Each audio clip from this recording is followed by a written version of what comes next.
А школьникам Выльгородской школы номер 2 открытый урок тем временем провел ветеран МВД, писатель Анатолий Соловьев. Он рассказал кадетам о раскрытии самых резонансных дел в Коме. Все эти истории вошли в первую книгу «Сыщики земли Зырянской», а еще в знаменитый фильм Леонида Каневского «Следствие вели».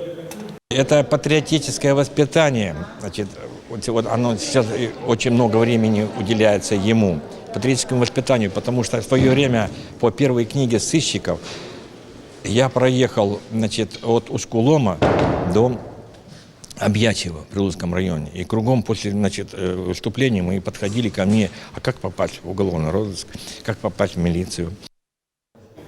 Урок мужества приурочили ко Дню работников следственных органов МВД, а также к столетию Коми-милиции. Этот праздник состоится 16 июля. Организаторами встречи с писателем стал Общероссийский народный фронт Коми. У нас в ближайших планах это посетить студенческие аудитории юридического факультета Сыктывкарского университета и Академии государственной службы. А дальше мы уже посмотрим по запросам образовательных организаций. То есть там, где будет возможность, мы обязательно придем ко всем, кто захочет послушать эти истории.